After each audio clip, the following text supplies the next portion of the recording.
3. Let's talk a little bit about movement. One of my criticisms about the combatives community writ large is that movement isn't discussed enough, right? And remembering that combatives is like fundamental, right? Combatives is like fighting 101. And it was never meant to be anything but that, by the way.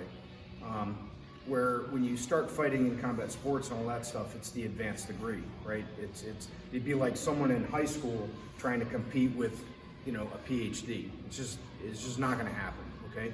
And part of that problem is movement. It's always like go forward, go forward.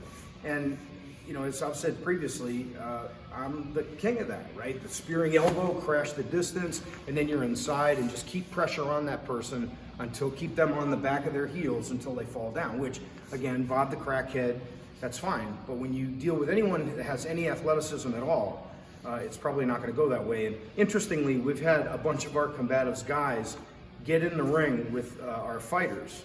And after a moment of being kind of like awestruck and then a moment of being angry because they can't hit them, they just start laughing, right? Because it's just next level, okay? Which is another reason why we have an ICP. Everybody has to fight a 3-round Muay Thai fight, full rules. All right, so let's start with our footwork, all right? Again, feet, shoulder width apart, shoulder width back, knees slightly bent, nose over toes, hands just come up. The basic movement, right, is always a step and a catch-up step. So you're always gonna be doing the combative shuffle, and that's forward, right, or backwards, or sideways, or this side, right? We're gonna take a step and then catch up that distance so that we're not overextended and kind of tippy. That's the basic movement. You tie that onto your jabs like we were talking about yesterday, and that movement becomes as fast as you need it to be, almost like fencing or bayonet fighting. It's all similar footwork. You're tapping that foot as you come in, right? So it's not, but if you watch my back foot, it's still doing the catch-up step. So I'm not doing this and ending up overextended. I'm timing my footfalls, right? And I'm moving the back foot up also each time, no matter how fast I do it. All right, so that's your basic combat shuffle. And that's great, and that's forward and back, side to side.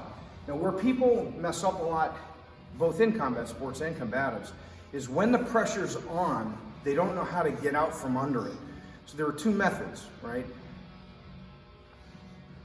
Two methods described differently.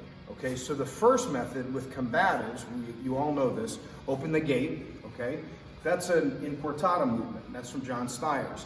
And an in quartata movement is basically off the lead foot, pivoting, and just stepping to the side, right? And there's the guy that you're fighting as he pressures in on you. The hook step, which is less talked about in combatives, is bringing the strong foot around.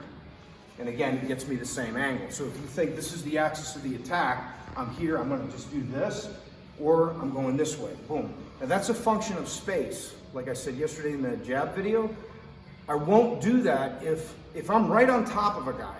All I have to do, if he's right here, is that. Okay, so there's a slight preparatory step to move up, put my foot on the outside of his foot, and then I'm just gonna bring my hip back, boom. And there I am in combatives in a face-to-face confrontation, nose to nose. The same thing is if I'm right here on top of the guy, all I'm gonna do is hook step, I'm gonna step around. Okay, we achieve the same effect. In combative sports, or in combat sports, it's sidestep pivot. Okay, and sidestep pivot, if the camera angle is on me right now, I wouldn't do it if you're there and you're far enough away from me because I don't want to give you my ear, right? I want to be the one that's perpendicular, not you. So as you attack in a committed attack, this is as much timing as it is movement.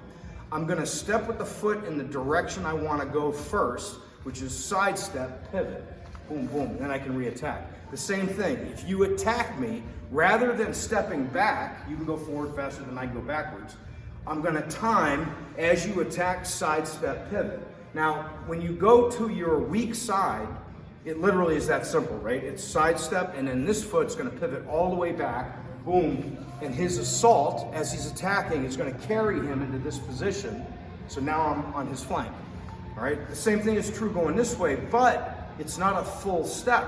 So if you watch my feet, as you come this way, if I go to my strong side, I'm gonna sidestep half turn because I'm gonna stay a right-handed fighter, okay? The mistake that people make on that side is they'll do this and then step all the way back. Now I'm southpaw. And I may be less familiar with that. I may not have any power in my left hand. There's a lot of reasons not to do that, okay? So that's a very basic, fundamental movement. We're gonna show you a drill later on the pencil bag that you can work that. But sidestep pivot is fundamental to almost everything that you do in mixed martial arts, Muay Thai, boxing, all of it, right? So again, just practice sidestep pivot and then re-attack. If you remember my initial Combatives 1, 2, 3 series, I always talk about you may have to, with the initial attack, meet force with force, go right up the middle. But then what did I say in that series? This is what, fucking 25 years ago, 30 years ago? I said, then move to the side and re-attack. So again, I don't want to stand in front of you, right? I always want to be attacking you from the side. And that's a method to get to the side of your attacker.